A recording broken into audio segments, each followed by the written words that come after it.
Lo más difícil de comprar una casa en Estados Unidos no es lo que tú crees. Como lo prometido es deuda, hoy vamos a estar hablando sobre cómo compré mi primera casa en los Estados Unidos. Mucha gente piensa que la parte más difícil de comprar tu primera casa es la parte financiera, dígase juntar dinero suficiente para el down payment, para los gastos de cierre y que te den una buena preaprobación con el banco.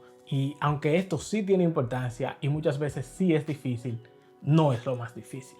En mi caso, después de vivir muchos años en la ciudad de Nueva York, me sentía estancado y sentía que aunque tenía mucho tiempo trabajando y había logrado algunas cosas, no estaba avanzando de la manera en la que yo quería avanzar. Entonces decidí trasladarme hacia el estado de Pensilvania, específicamente a la ciudad de Scranton, para comenzar en el mundo de las bienes raíces, ya que analicé el mercado y me di cuenta de que era uno de los pocos mercados en el área donde todavía se podía lograr un cash flow positivo. Después de durar unos meses conociendo el área y viendo cómo se desenvolvía la economía local, pues decidí dar el próximo paso y comenzar la búsqueda de mi casa. El primer paso fue comenzar con las preaprobaciones de los bancos. En mi caso utilicé creo que 4 bancos. Utilicé bancos locales, utilicé uniones de crédito, bancos ya más conocidos como el Chase, pero apliqué en cada uno de ellos para ver qué me ofrecían y también apliqué a un banco que me recomendó mi agente de bienes raíces. Este fue el próximo paso realmente, buscar una agente que me ayudara con todo el proceso y pues resulta que ella también tenía un banco con el que ella está acostumbrada a trabajar y me lo recomendó. Simplemente apliqué para ver qué me ofrecían y lo comparé con todas las demás. Después de que ya tenía mi preaprobación, pues comenzó la búsqueda con mi agente. Nos pusimos a determinar cuáles eran esas cosas que mi casa tenía que tener, cuáles eran esas otras que, sería bueno que lo tuviera, pero no totalmente necesario. Y en base a eso hicimos la primera lista de propiedades y comenzamos a visitar. Creo que al principio visitamos como 3 propiedades. Luego de esa primera visita, había una que ya realmente me llamaba la atención. Lo que no sabía era que aunque una casa esté publicada en $240,000, ese no es el precio por el que tú ofertas. Tú debes ofertar por más de ahí, dígase 260, 270. Incluso hay casos en los que hasta 290. Todo esto es por la naturaleza del mercado. Hay otros mercados que no son así. Por ejemplo, en Nueva York la demanda es tan baja que es un mercado de compradores, por lo que el comprador puede exigir más y muchas veces termina pagando menos del precio original. Aquí lamentablemente no pasa lo mismo. Todo el mundo sabe que es un mercado donde todavía hay cash flow positivo y las propiedades buenas son bien escasas. Cuando sale una al mercado, todo el mundo se mata por conseguirla. Para mí esto fue una gran sorpresa, porque aunque sabía que las propiedades estaban escasas, no pensé que la competencia fuera a ser a ese nivel. Creo que en esa primera propiedad oferté como 25 o 30 mil dólares por encima. Y aunque creía que tenía una buena oferta, no me la dieron. Después me enteré que se la vendieron a alguien que no requirió hacer una inspección de la casa. Cosa que yo no podía permitirme porque, como les recuerdo, era mi primera casa. Yo no sabía absolutamente nada de construcción como se hace en los Estados Unidos. Por lo que no tenía la capacidad de visitar una casa e inmediatamente saber eso está malo, esto también, esto cuesta tanto, esto cuesta tanto. No podía hacer eso, entonces tenía que requerir la inspección. Entonces tuve que continuar la búsqueda y ver muchas casas. Algunas me gustaban, otras no.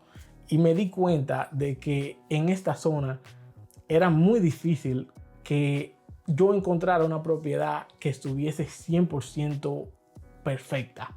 Y más aún en mi posición de primer comprador. Entonces cambié mi mentalidad para aceptar que en el rango de precio que yo estaba buscando no iba a encontrar una cosa que estuviera lista, sino que iba a tener que comprar una casa que necesitara ciertos arreglos. Y entonces seguí buscando con eso en mente. Seguía, algunas estaban buenas, otras estaban malas, que si tienen el techo malo, que si tiene el piso doblado. Habían casas que estaban tan mal que tú subías al segundo piso y te daba vértigo del nivel de inclinación que tenía. Y aquí realmente eso es algo normal porque son casas muy viejas. Una casa promedio aquí tiene 100 años y hay muchas que están en buenas condiciones, pero hay otras que están horribles. Aún habiendo cambiado mi mentalidad, se me seguía haciendo difícil el conseguir la casa ideal. Mandé muchas ofertas a casas que estaban bien, casas que necesitaban muchísimos arreglos y no pude conseguir nada. Me di cuenta de que ya el problema no era solamente la mentalidad de que había que arreglarle algo, sino también el rango de precio. Y yo pensaba que iba a conseguir una casa en 250, inicialmente 245. Luego fui subiendo, estaba ya en 270 y en ese momento no había nada. Entonces tuve que seguir subiendo y recuerdo que cuando comencé a subir hasta los 300, pues comencé a sentir una mayor aceptación por parte de los vendedores y ya noté que estaba entrando en la tómbola final de las ofertas que realmente consideraban. Entonces dije, aquí es. Voy a hacer una pequeña pausa para recordarles que si quieren seguir aprendiendo sobre este proceso, no olviden suscribirse al canal. Y recuerdo que un día encontré una casa que la acababan de poner en el mercado. Estaba como a 6 minutos de donde yo vivía en ese momento y se la envié a mi realtor.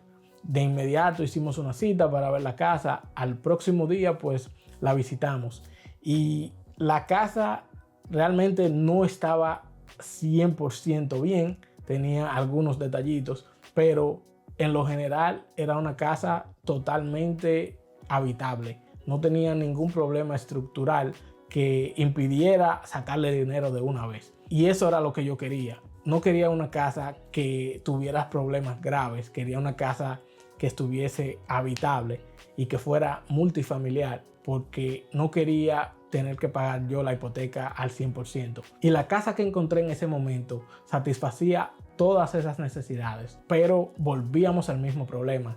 No sabía si me la iban a aprobar, cuántas personas estaban detrás de esa casa. Y era algo bien tedioso porque las casas no duran casi nada en el mercado en esta área. Mandamos nuestra oferta y lo peor es que luego de que mandas esa oferta, pues no puedes seguir mandando ofertas y muchas veces aparecen otras casas que son iguales o mejores que esa oferta que ya mandaste. Pero tienes que esperar.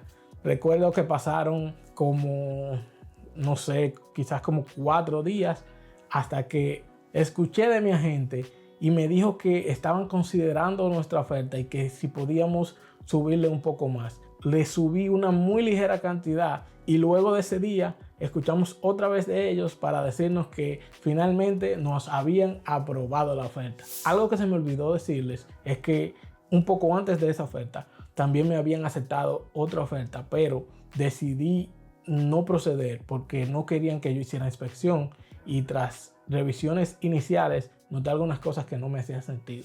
Pero bueno, ahí fue realmente donde comenzó lo difícil.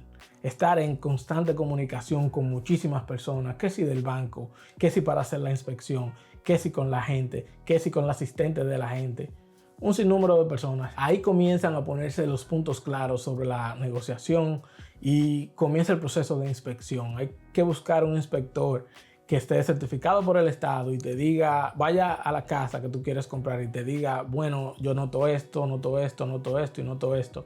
Y al final te mandan un reporte con todos los datos y te dan una idea general sobre los problemas que puede tener la casa.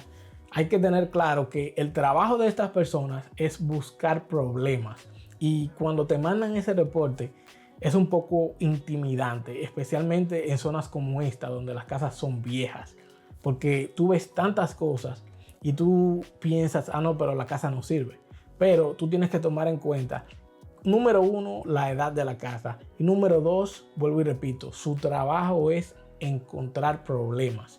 Y tú tienes que saber que no vas a encontrar una casa perfecta. Simplemente te toca decidir con cuáles problemas tú puedes lidiar y con cuáles no. Así que decidí seguir adelante, pero no sin antes utilizar el reporte de inspección para negociar otra vez el precio. Debo ser sincero, y es que los agentes vendedores no son 100% honestos en cómo ellos manejan esa negociación y cómo manejan los desperfectos que puede tener la casa, los problemas. Siempre dicen que no saben a cosas que son obvias, pero por eso te toca a ti hacer tus investigaciones y entender que solo tú eres el responsable de lo que va a pasar con esa casa, ni el agente vendedor, ni el agente que te ayuda a comprar, nada. Luego de la inspección, pues viene la tasación.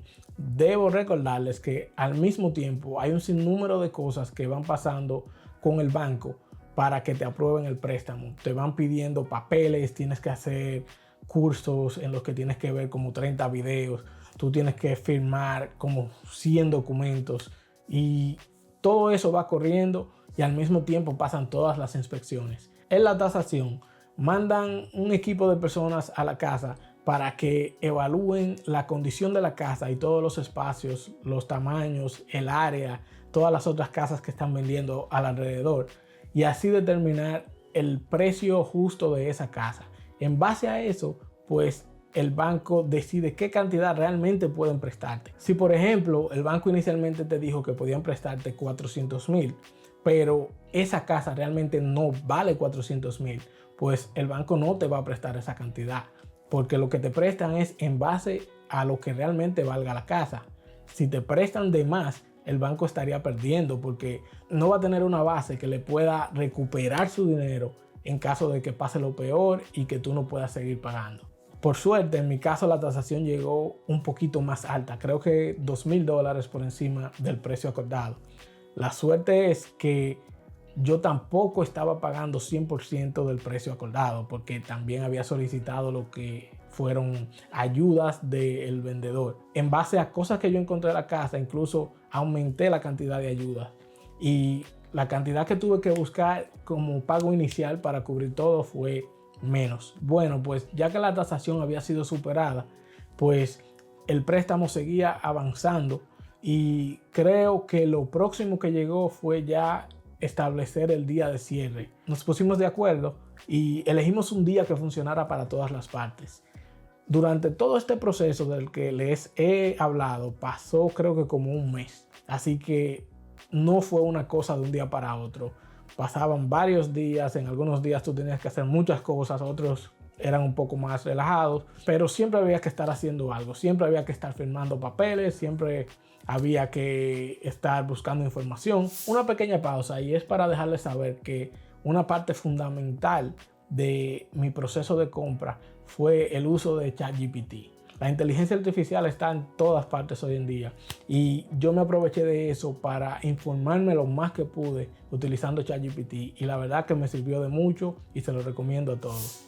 Justo antes del día de cierre comienzan a llegarte los documentos de cierre y tienes que firmar como 300 páginas. Tú comienzas leyendo absolutamente todos los detalles, pero llegas a un punto en el que ya solamente lees la idea de cada cosa porque son tantos documentos que se te hace realmente imposible tú leer absolutamente todo de todo. En mi caso traté de hacerlo con calma y traté de leer lo más que pude y utilizando ChatGPT como mi ayudante verifiqué que todo estuviese correcto y que todo me beneficiara. Luego de ahí pues ya en el día de cierre uno firma todos los papeles y la casa es oficialmente tuya.